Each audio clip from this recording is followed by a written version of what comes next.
शब्द और विचार चल रहा था। शब्द भी 3 प्रकार के हैं। ये दोनों जो पढ़ा आपने, ध्वन्यात्मक और वर्णात्मक, ये भी फिर 3 प्रकार के। ध्वन्यात्मक भी 3 प्रकार, वर्णात्मक भी 3 प्रकार। एक संयोगज है, विभागज है, शब्दज शब्द। ये संयोग से हुआ और फिर उसको फाड़ोगे तब भी आगे शब्द निकलेगा, है ही नहीं। विभाग करोगे, जैसे बांस को फाड़ते हैं, कपड़े को फाड़ते हैं तो ये शब्द निकलता है। तो संयोगज हो गया, विभाग है। शब्दज शब्द, शब्द से फिर शब्द पैदा हो जाते हैं। ये जामिया बोल रहे हैं, आपके कान तक कैसे पहुंच रहा है वो शब्द? हमारे बोला एक शब्द क्या करता है, 10 दिशाओं में 10 शब्द को पैदा करता है। वो भी अपने 10 दिशाओं में ऐसे फैलते हुए जाता है शब्द, चारों 10 दिशाओं में। तभी दूर बैठा, इधर बैठा, उधर बैठा, कहीं बैठा, सब सुन सकते हैं। ये जो जा रहा है वीची तरंग न्याय से या कदम मुकुल न्याय से शब्द जा रहा है, एक शब्द दूसरे को पैदा कर रहा है। अंत वाले शब्द क्या करते हैं, उपांत शब्द को नष्ट करते, उससे भी नष्ट हो जाते हैं। आपके कान में जो पड़ा शब्द है वह खुद नष्ट होते हुए अपने पूर्व को भी वो नष्ट कर देता है। अच्छा, दोनों ही नष्ट हो गया आपके कान में जाकर। सुंदोपसुंदर न्याय इसी को कहते हैं। सुंदोपसुंदर न्याय से एक दूसरे को नाश करके नष्ट हो जाते हैं।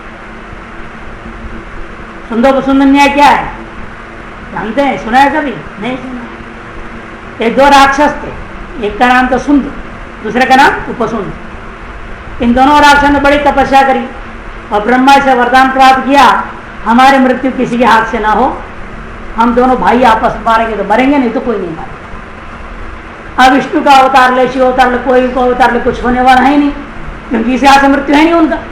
वो आपस में एक दूसरे को मारना पड़ेगा। और इतना प्यार था आपस में दोनों में, कभी एक दूसरे को गाली भी नहीं दी, चाटा भी नहीं मारा, इतना प्रेम था। अब कैसे इनको खत्म करवाया राक्षस को और सबको तंग करे दुनिया को? वरदान प्राप्त हो ही गया है और दोनों मिल करके सबको परेशान करते। तब देवताओं ने बैठक करके निर्णय लिया, इसके पास ऐसा करना पड़े, कोई रास्ता निकालो। तो उन्हें उर्वशी का एक बेटी थी, उसका नाम था तिलोत्तमा, सुरवैश्या। तिल प्रति तिल उसका एक एक तिल भी क्षण प्रति क्षण और सुंदर होते जाता था। उसका नाम से तिलोत्तमा रख दिया। तिल प्रति उत्तमोत्तम होता है सौंदर्य जिसका, उसको भेज दिया गया। और उसकी सौंदर्य के सामने दोनों लट्ठू हो गए और दोनों ने सोचा मैं शादी करूं, मैं शादी करूं। तो वो कहे कि नहीं चलेगा, हम 2 के पति नहीं बनेंगे, 2 पति जैसे 5 के। हम तो एक पति व्रता है, मेरा तो एक कसम है, मैं एक ही पति को शादी करूंगी, दूसरी 2 पति नहीं होगा। ये तुम दोनों में से एक मेरा पति हो सकता है। अब तय कैसे हो? और दोनों का लालच हो गया, मेरी बनेगी, मेरी बनेगी। दोनों में लड़ाई होने लगी इस बात पे।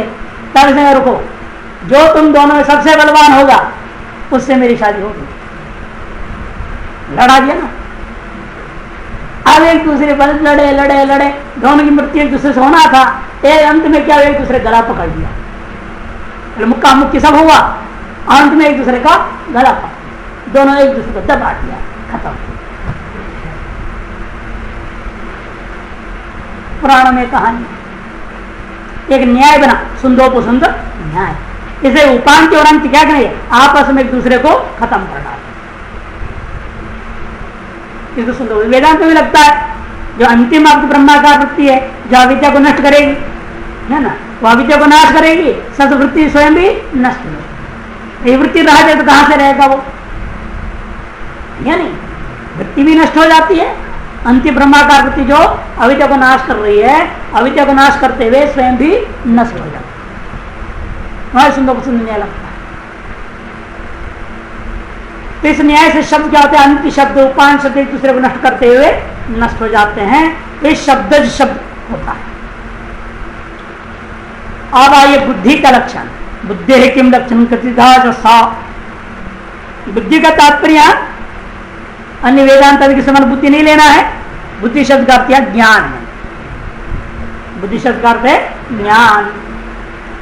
सर्वव्यवहार हेतु गुणो बुद्धि ज्ञानम साध्य विद्या स्मृति अनुभवश्च। सकल व्यवहारम का कारणीभूता जो गुण विशेष है उसका नाम बुद्धि है।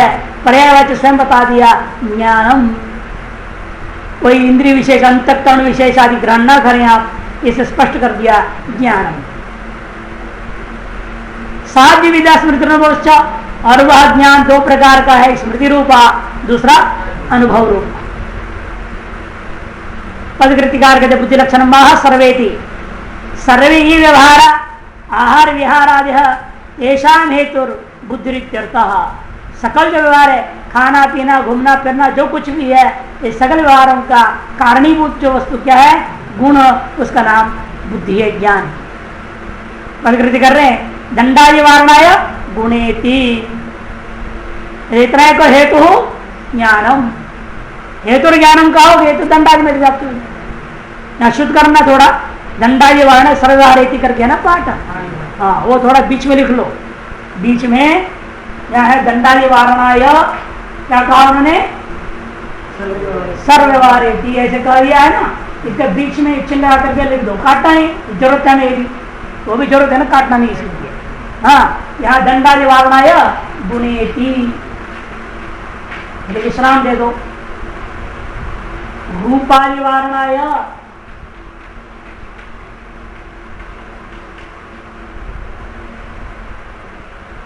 सर्वव्यवहारेति,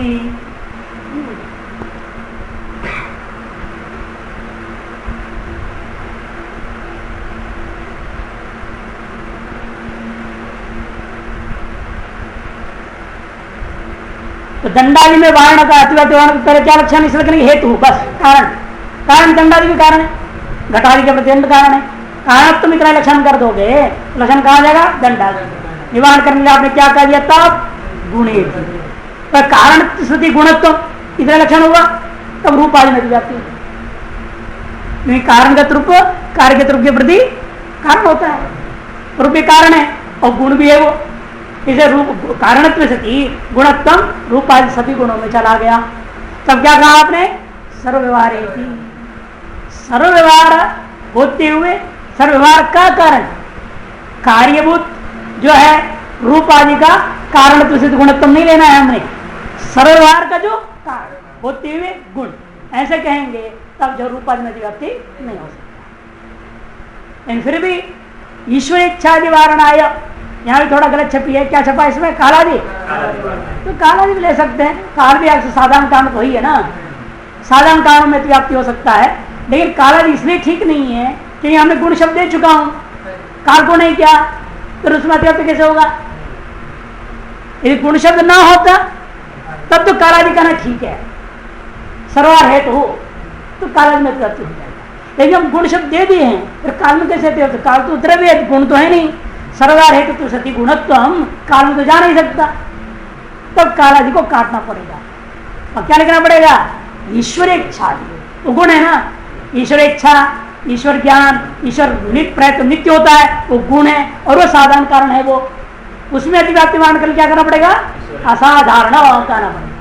कालादि को काट करके ईश्वर इच्छादि लिख दो, काल को काटो, बाकी सब तो आदि तो चाहिए ही, ईश्वर इच्छादि वारणाय असाधारण इत्यपिदेयम, असाधारण शब्द भी दे देना, तो क्या हो जाए तब लक्षण, सर्वव्यवहार असाधारण हेतुत्व सती गुणत्वत्वम बुद्धे लक्षणम, ठीक है ना, वो भी इसे शुद्धिकरण कर लेना, काल को काट के ईश्वर इच्छा बनाना चाहिए। हाँ गुण शब्द ना देते तब तो कोई बात नहीं, तब तो कालादि में व्याप्ति हो सकता है, गुण शब्द देने के बाद में प्रकृति ठीक रहेंगे।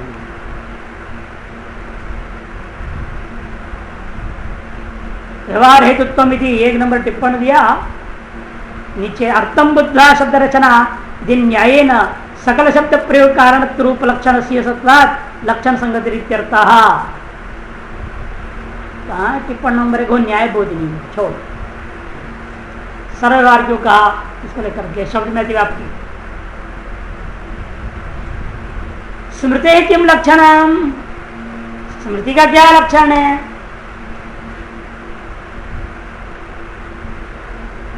संस्कार मात्र जन्य ज्ञान स्मृति ही, संस्कार मात्र से जन्य जो ज्ञान है उसका नाम स्मृति। बुद्धि दो प्रकार की, ज्ञान दो प्रकार, स्मृति ज्ञान और एक अनुभव ज्ञान है, तो स्मृति ज्ञान का लक्षण कर रहे हैं, संस्कार मात्र जन्य ज्ञान स्मृति। जो भी इस पन्ने से लेकर के 32वां हमारा इसमें संख्या है, 96 तक केवल बुद्धि की चर्चा चलेगी, बुद्धि गुण का ही चर्चा। उसके फिर गुणों में जाएंगे। अभी कितने गुण हुए हैं? बुद्धि तक तो आए, बुद्धि, इच्छा, द्वेष, प्रयत्न सब है ना। अभी संस्कार वगैरह, धर्माधर्म, वेदांत, उन सब गुणों के बाद में लक्षण करेंगे। क्रम से गुणों का लक्षण चल रहा था, बुद्धि का लक्षण आने के बाद में बुद्धि गुण के दूसरा गुण, जैसे हर गुण को थोड़ा थोड़ा चर्चा किए, अगला गुण चले गए। यहाँ पर ऐसे नहीं, यहाँ बुद्धि का पूरा ही खाल उतारने लग गए हैं, पूरा पढ़ना चाहते हैं। बुद्धि क्या है, क्या नहीं, कितने प्रमाण, अनुमान, सब अनुमान सब लाएंगे। 32 से 96 तक पूरा का पूरा ज्ञान की चर्चा चलेगा, ज्ञान, उसके भेदों का चर्चा। महत्वपूर्ण भाग यही है तर्क संग्रह का। संस्कार मात्र जन ज्ञानम स्मृति ही। पदकृतकार कहते संस्कार ध्वंस अतिव्याप्त वार्ण ज्ञानम। इतना है कहो, संस्कार जन्य मात्र को बैठाओ, ज्ञान को बैठा दो, लक्षण क्या बचेगा? संस्कार जन्य स्मृति। ये लक्षण कहा जाएगा? ध्वंस में, कि संस्कार से जन्य है, संस्कार ध्वंस। क्योंकि कोई भी ध्वंस होता है प्रतियोगी उसके प्रति कारण होता है। घट ध्वंस हुआ, ये घट ही नहीं होता तो घट ध्वंस कैसे करोगे आप? इसे घट ध्वंस के प्रति, घट तो बहुत ही महत्वपूर्ण कारण है, उसके बिना घट ध्वंस ही नहीं कर सकते आप। जैसे स्व प्रतियोगी स्वस्य प्रति कारणम ध्वंस विषय, नियम ध्वंस के विषय में स्व के प्रति स्वयं कारण बन जाता है। घट ध्वंस के प्रति उसका जो प्रतियोगी है वह घट कारण बनता है। इसीलिए क्या हुआ, तो यहाँ पर संस्कार ध्वंस में व्याप्ति हो रहा था, क्योंकि वो भी संस्कार से जन्य है। तो उसमें निर्माण क्या करोगे आप? ज्ञानम शब्द देंगे। तो संस्कार जन्य तो सती ज्ञानत्म, इतना लक्षण कर दो। ने पहले केवल ज्ञानत्म लक्षण रख दिया, संस्कार जन्य तुम को हटा दो। ज्ञानम शब्द ने दिया है तो उतना ही रखो, बोल दिया ज्ञानत्म लक्षणम। तब अनुभव में अतिव्याप्ति हो जाए, अनुभव अतिव्याप्ति वारणाय संस्कार जन्य विधि। पहले इन दोनों का विचार हो गया। फिर कहते हैं संस्कार जन्य हो, ठीक, और ज्ञान भी हो, संस्कार जन्य ज्ञानम। ये तो चला जाएगा प्रतिविज्ञा ज्ञान में, कि प्रतिविज्ञा ज्ञान किसको कहते हैं? तत्दंता होगा ज्ञानम प्रतिविज्ञा ज्ञानम। तत्ता और इदमता, तद्देश इदम तेज, तत्काल इदम काल से विशिष्ट एक वस्तु का बोध कराना। तद्देश तत्काल का स्मृति हुई, और एक तद्देश तत्काल विद्यमान वस्तु को सोयम देवदत्ता ऐसा आप ग्रहण करते हैं। ये प्रतिविज्ञा ज्ञान है, ये भी संस्कार से जन्य है और ज्ञान भी है।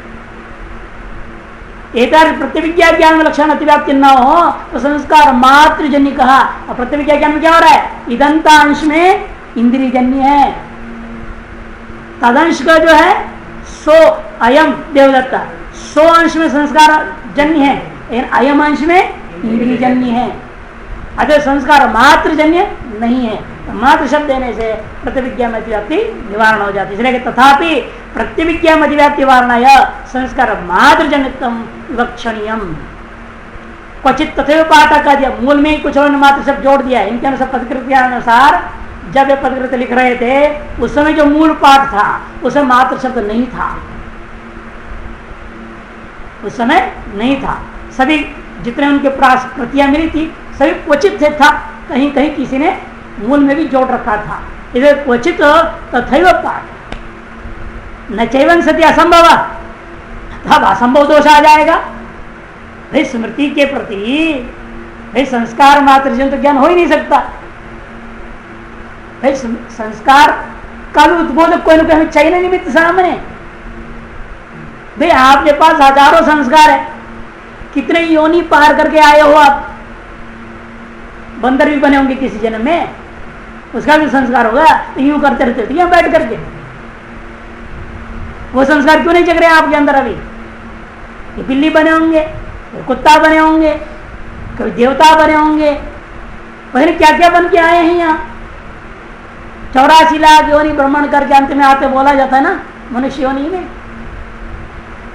तो सारे 84 लाख योनियों का संस्कार है अपने अंदर, क्यों नहीं जग रहे? बंदर को देखे हम बंदर जैसे तो होते नहीं, संस्कार जग नहीं रहा। कुत्ते को देखने से कुत्ता ऐसा हम नहीं कर रहे, संस्कार नहीं जग रहे। क्यों नहीं जग रहे? अगर जगाने वाला, संस्कार को जगाने वाला कोई ना कोई बाहर में उद्बोधक मानना पड़ेगा। उस उद्बोधक के बिना संस्कार जगेगा नहीं। और वो उद्बोधक इंद्रिय सन्निकर्ष से हुआ है, चाहे चक्षु से हो गया या किसी ने, आपने सुना, किसी ने बोला वो सुनीता जा रही है, आपको याद है, सुना तो मेरी माँ का नाम है, आपको अपनी माँ याद आ जाती है, नाम सुनते, शब्द सुनते कि आपकी माँ को नाम थी। अब वो किसी और को भले बोल रहा है, शब्द कान में पड़ते ही आपका संस्कार वहां पहुंच जाए, जिस नाम से आप बहुत ज्यादा परिचित। तो शब्द भी, यानी कि आम कहीं नहीं, किसी भी इंद्रिय का, जब तक इंद्रिय के द्वारा आप कोई चीज खा रहे, ऐसे खाए, अरे ऐसे ही हमने वहां भी खाया, वहां का स्मरण आया आपको। उद्बोधक लड्डू यदि जीवा में नहीं लगता, आपका स्मरण थोड़ी आता कैलाश आश्रम के लड्डू का, वहां बढ़िया खाया था। वैसे ये भी है, संस्कार जग गया। मैंने उद्बोधक किसी भी इंद्रिय का विषय, रूप रसगंध स्पर्श पांचों के लिए बात करता रहा, चाहे कर्म इंद्रिय का भी हो। ऐसे काम मैंने पहले भी किया था, ऐसी रोटी मैंने गोल बड़ा सुंदर पहले भी बेला था, हमेशा नहीं होता। आज बड़ा गोल सुंदर रोटी बेल गया था, याद आती है, पहले कभी गोल सुंदर रोटी बेला था मैंने। तो कर्म इंद्रिय का हो चाहे ज्ञान इंद्रिय का विषय हो, जब तक उद्बोधक तथा इंद्रिय संबद्ध नहीं हुआ तो संस्कार जग ही नहीं सकता। अतः संस्कार मातृजन्यम ज्ञानम, यह असंभव है। जो भी ज्ञान होगा उसमें प्रत्यक्ष का सहयोग जरूर है। मतलब स्वयं नहीं बोल रहे, वही या रोटी नहीं बोलोगे, वो रोटी अलग मालूम है आपको, रोटी अलग है, ऐसा प्रत्यक्ष नहीं हो रही है, स्मृति है वो। यही स्मृति भी प्रत्यक्ष में उद्बोधक की सहायता से जो संस्कार जागृत हुआ तज्जन्य है वो। अरे केवल संस्कार मात्र जन्य मिलेगा नहीं। ऐसा असंभव दोष है लक्षण में तुम्हारा, मात्र शब्द जोड़ने से असंभव दोषग्रस्त हो गया। वही कह रहा है न चैव असंभव तस्य संस्कार जन्य सती इंद्रियार्थ सन्निकर्ष जन्यार्थकत्वात्। संस्कार जन्य सती इंद्रियार्थ सन्निकर्ष अजन्यार्थकत्वात्। ऐसे मात्र का क्या घटाएंगे, इंद्रियार्थ सन्निकर्ष अजन्य अर्थ माने विषयकत्वात्। स्मृतिया संस्कार जन्य सती इंद्रियार्थ सन्निकर्ष अजन्यार्थक ज्ञानम। माने इंद्रिया सन्निकर्ष जन्य ज्ञान नहीं है, माने भले शब्द उद्बोधक रहा, यानी उद्बोधक होने पर भी जिसकी स्मृति हो रही है वो वस्तु सामने में प्रत्यक्ष विषय नहीं बनना चाहिए। बस क्या होगा, माँ याद आ रही है लेकिन माँ सामने नहीं है, लड्डू वहां का याद, लड्डू आ जाएगी सामने में, इंद्रिया सन्निकर्ष विषय बन रहा है क्या? जो स्मृति का विषय है वो सामने नहीं होना चाहिए। इन प्रतिक्रिया में क्या होता है, स्मृति का विषय सामने इंद्रिया का विषय बन रहा है, वह यह देवदत्त। स्मृति का विषय जो देवदत्त मुंबई में देखा था, जो उसी को मैं यहाँ देख रहा हूं, तो मेरी इंद्रियों का विषय भी बन रहा है ना। इस स्मृति में क्या होता है, जिसको स्मरण कर रहे हो वो आपके सामने में स्व उस इंद्रिय का विषय नहीं रहता है। इसे मात्र शब्द की व्याख्या क्या करना पड़ेगा, इंद्रियार्थ सन्निकर्ष अजन्यार्थकम ज्ञानम। तो संस्कार जन्य सती इंद्रियार्थ सन्निकर्ष अजन्यार्थकम ज्ञानम स्मृति है लक्षणम।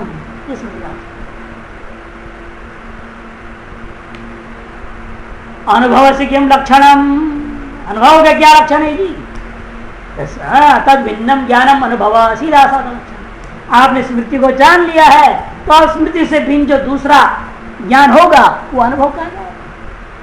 जो भी ज्ञान स्मृति से भिन्न, ज्ञान दो ही प्रकार के, स्मृति एक अनुभव, एक का लक्षण जान लिया तो उससे भिन्न जो हो तो दूसरा हो ही जाएगा। अतः इसका अलग कोई लक्षण न करते सीधा साधा कह दिया, तद भिन्नम मने स्मृति भिन्नम ज्ञानम अनुभव। सद्विविधा यथार्थो अयथार्थ, तो दो प्रकार का है, एक यथार्थ अनुभव और दूसरा अयथार्थ अनुभव। इसी वजह स्मृति भी यथार्थ स्मृति और अयथार्थ स्मृति भी होती है। अच्छा, यहां देखिए तद भिन्नम क्यों कहा आपने, स्मृतित्वावच्छिन्न भिन्नम इत्यर्थ। तद भिन्नम का क्या करना, पहले तद भिन्नम माने स्मृतित्वावच्छिन्न भिन्नम, तेन यत्किंचित स्मृति भिन्नत्वस्य स्मृतौ सत्वेपि न क्षति। ऐसा है ना, सुबह एक स्मृति हुई, दोपहर में एक स्मृति हुई। सुबह के स्मृति का भिन्न कहाँ रहेगा? दोपहर वाले स्मृति में।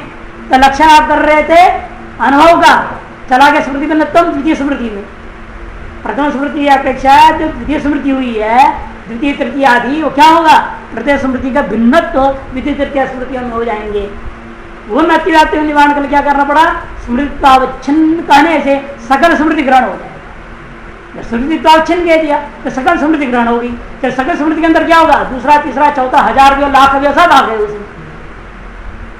ये तो लफड़ा है ना। जब राम जी जो गए जंगल, परेशानी होगी उनके सामने, जो गौतम महर्षि से टकरा गए। नहीं आए कि गौतम महर्षि, न्याय दर्शन उन्होंने बनाया। मैं राम जी से पूछा, भाई तुम्हारे पिताजी ने क्या कहा है तुमको? वनत्वावच्छिन्न, सकल वनों में जाने के लिए कहा है 14 साल के लिए। जंगल जाओ कहा ना, 14 साल तुम्हें वनवास करना है, ये तो कहा। इन्हें तो नहीं कहा किस वन में जाना है। एक वन में 14 साल रहना है क्या?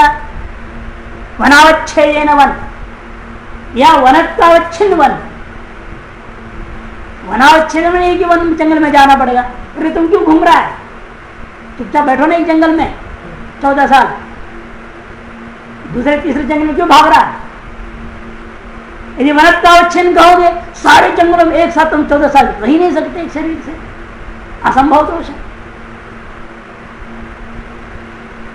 तो राम जी ने कहा तो बड़ा नहीं है, लोग हमको फंसा रहे हैं भाई।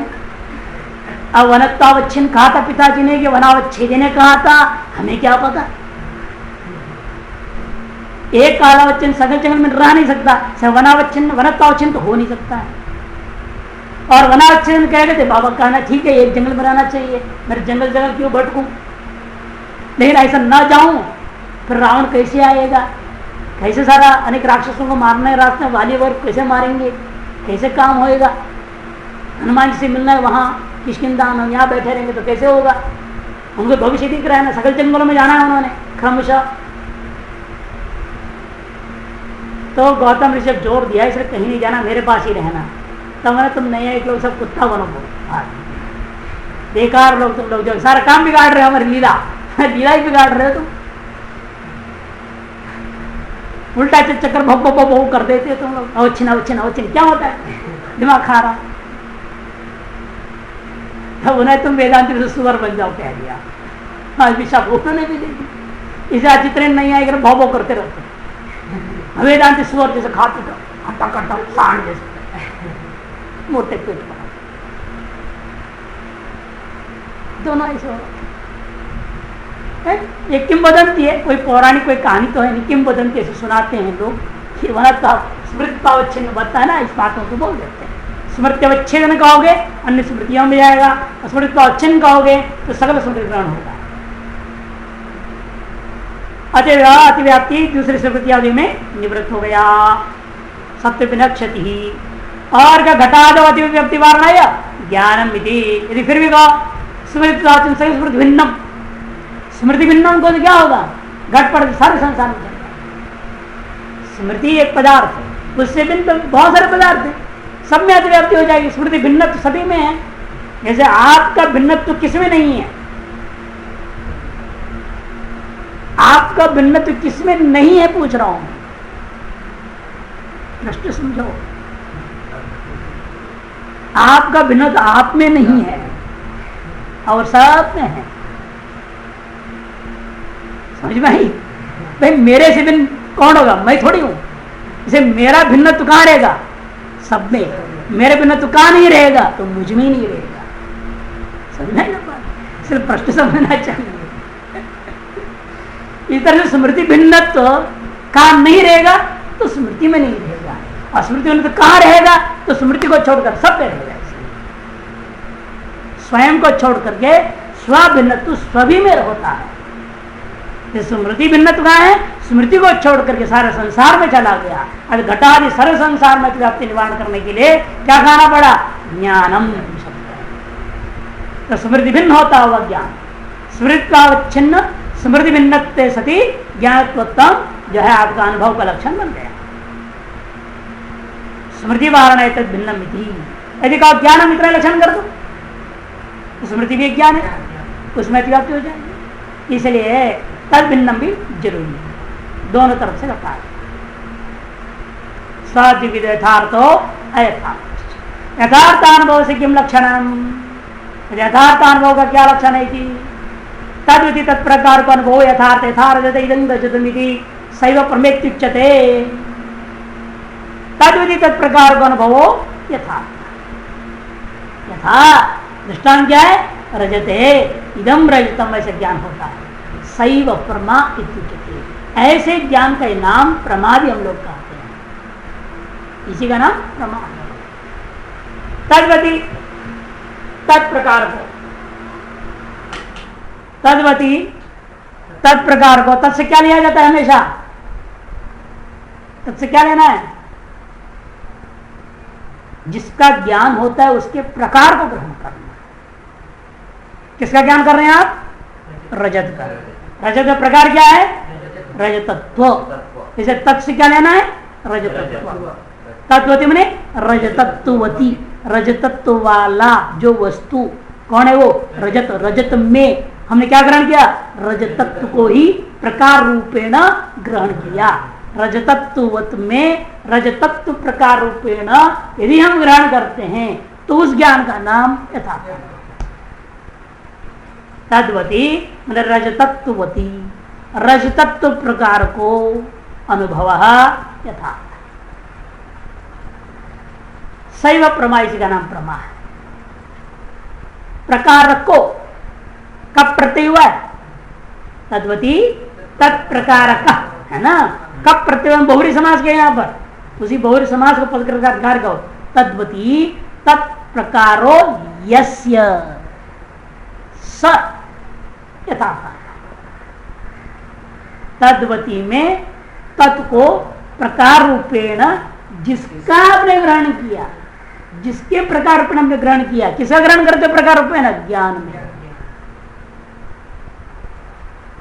कुछ दिन पहले विचार आगे बताया ना, कोई भी ज्ञान हो उसका कुछ न कुछ विषय जरूर होता है। यह किंचित विषय के ही ज्ञान होता है। विषय में क्या रहेगी, विषयता रहेगी। और वह विषयता पुनः स्व को बोध कराने, स्पष्टीकरण करने के लिए तीन प्रकार से युक्त होती है, संसर्गता, प्रकारता, विशेषता। और विशिष्ट ज्ञान हो तो विशेषण में विशेषणता रहेगी, विशेषता नहीं।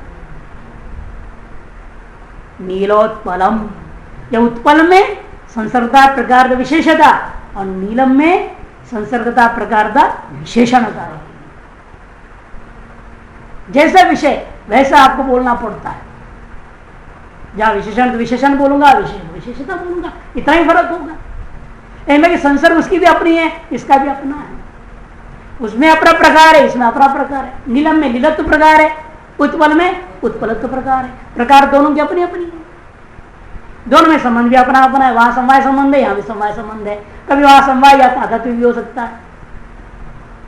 यहां जैसा होगा, वस्तुओं पर जिस विषय ज्ञान कर रहे हो उस ज्ञान के ऊपर निर्भर होता है। इसे यस्य कह दिया, जिस ज्ञान में जो विषय बन रहा है उस विषय को का जिस प्रकार से आप ग्रहण कर रहे हो, इसे वह प्रकार है जिसका का कर रहे हो, तद विषय ज्ञान की ओर ले जा रहे। बहुरी समास ज्ञान की ओर, अन्य पदार्थ कौन है यहाँ, ज्ञान है। सैव प्रमा सतता, इसलिए अब तत्प्रकार का ये कहना पड़ा। और स्पष्ट करते इसलिए वो तद्वती कौन होगा, इसलिए वही विशेष होगा। क्यों, रजत ज्ञान होगा। रजत ज्ञान का विषय कौन है, रजत है ना। उस विषय में रजतत्व प्रकार हो जाएगा और समय संबंध संसर्ग हो जाएगा और रजत खुद क्या हो जाएगा, विशेष।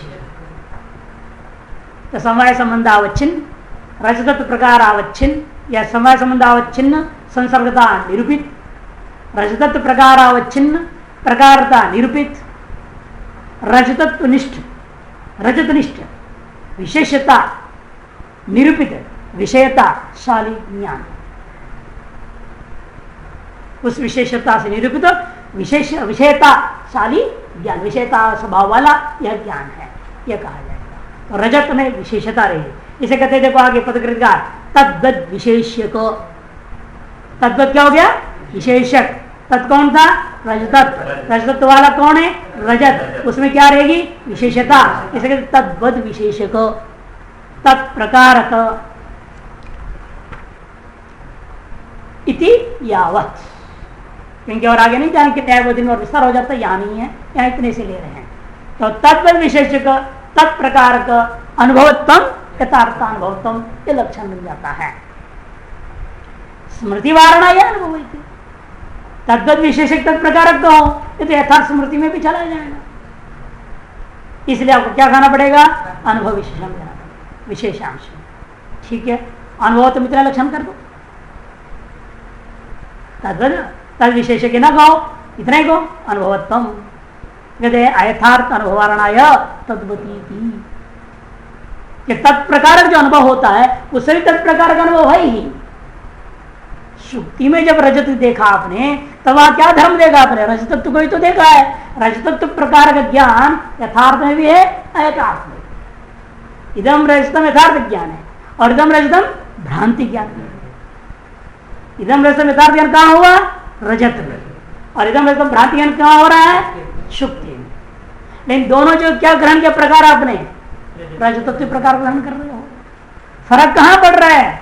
विशेषांश।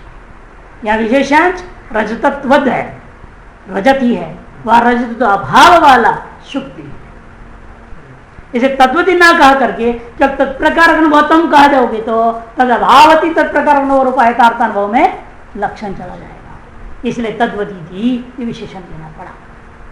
तब चलो ठीक है, तद्वती अनुभव कह दो। तद्वती अनुभव कह दूंगा तो निष्प्रकार ज्ञान निर्विकल्प ज्ञान होता है। प्रकार का बोध के बिना भी ज्ञान होते हैं, विशेषांश रहता है, इन प्रकार का बोध नहीं होता। जैसे कि इदम किंचित, ये कुछ है, ये क्या है मालूम है ना? ये क्या है मालूम है तो प्रकार कैसे पकड़ में आएगा? जब कोई चीज का अपने प्रकार नहीं ग्रहण कर पाते हो तो क्या कहोगे? ये कुछ चीज है, क्या चीज है मालूम नहीं। क्यों? प्रकार ग्रहण नहीं हुआ। ऐसे ज्ञान को क्या मानते नहीं आए लोग? निर्विकल्प ज्ञान। निष्प्रकार का ज्ञानम निर्विकल्प ज्ञानम, उसमें अतिव्याप्ति हो जाएगा। वो भी तद्वती है, अनुभव भी है। तब कहते हैं कि भाई यथार्थ अनुवारण तद्वती हो गया, निर्विकल्प की अतिव्याप्ति वारण है तत्प्रकार की थी, तो तत्प्रकार विशेषणांश भी देना पड़ा। तो तद्वती, तत्प्रकार और अनुभव तीनों शब्द अति आवश्यक हो गया। इसी प्रकार आइए तद अभावती तत्प्रकार का अनुभव अयथार्थ था शुक्तो विदम रजतमिति ज्ञानम सैव अप्रमेट, उसी को अप्रमा कहा जाता है। तद अभावती में तत्प्रकारक जो अनुभव होता है उसका नाम अयथार्थ। तत् मैंने यहां पर वही रजतत्व, हमेशा प्रकार को ही तत्शब्द से लेना है। रजतत्व अभाव वाले में तद हो गया रजतत्व, तद अभाव मने रजतत्व भाव, तद अभाव वद मने रजतत्व भाव वद, तस्मिन रजत भावती मने रजत भावती कौन हो गया? शुक्तौ, शुक्ति में। तत्प्रकार का रजतत्व प्रकार है जिसका ऐसा जो ज्ञान हुआ, क्या ज्ञान हुआ? इदम रजतम ज्ञानम, वह ज्ञान का नाम अप्रमा है, वह यथार्थानुभव है। सही वह प्रभा इच्छित है। तद अवाद विशेषक तद प्रकार को अनुभव यथार्थानुभव आप स्पष्ट करते हैं, इसलिए पूर्वत तद अभाववद विशेषक है, तद अभाववद विशेषक तत्प्रकारक अनुभव यथार्थानुभव यथा शुक्त ज्ञान। स्मृति में वारण करने के लिए पूर्वक अनुभव शब्द दे दो, इतना एक कहोगे तत्प्रकार का अनुभव, तद अभावदित प्रकार कह दो तो यथार्थ स्मृति में चले, है तो स्मृति में चाहे यथार्थ स्मृति है यथार्थ स्मृति। केवल तत्प्रकार कहोगे यथार्थ स्मृति में ले लो, तद अभावदित प्रकार स्मृति हो रही है मान लो तो यथार्थ स्मृति में लक्षण चला जाएगा। कुल मिला के चाहे तत्वति रखो या ना रखो, लेकिन स्मृति में अतिव्याप्ति होगा। निवारण में क्या कहना पड़ा? कहते अनुभव ही थी, कहते अनुभव इतना ही रख लो, यथार्थ अनुभवती व्यक्ति निराशाय तद अभावती कहना जरूरी है, ठीक है नहीं? तत्प्रकार को अनुभव, ये दोनों समान है। तत्प्रकार का अनुभवत्म इतना ही लक्षण करते हैं, यथार्थ अनुभव में चला जाएगा। तो निवारण कर क्या कहना पड़ा? तद अभाववती विशेषण लेना पड़ा। यथार्थव्याप्ति निरासनाया तद भावती थी, निर्विकल्पक वारणाय तत्प्रकार थी। यहाँ पर वैसे यहाँ कुछ नहीं लग रहा, लगता है कुछ भी नहीं है, यहाँ लगता है कुछ नहीं है। अब आपको कुछ भी ग्रहण नहीं हो रहा है, आपने कोई विशिष्ट वस्तु ग्रहण नहीं कर पा रहे, अभाव कथन कर रहे हैं, तद अभावती है, यहाँ अनुभव भी हो रहा है, तत् प्रकार नहीं, प्रकार विशेष ग्रहण नहीं कर रहे हो, अतः निर्विकल्प ज्ञान हो गया। ऐसा ज्ञान किंचित इदम कहो, अत्र न किंचित कहो, दोनों ही क्या है? निर्विकल्प ज्ञान है। निष्प्रकार है दोनों के दोनों, कोई प्रकार तय नहीं हो रहा। अच्छा, निर्विकल्प ज्ञान में अतिव्याप्ति हो जाएगा तो निवारण कर क्या कहना पड़ेगा? तत्प्रकार कही थी।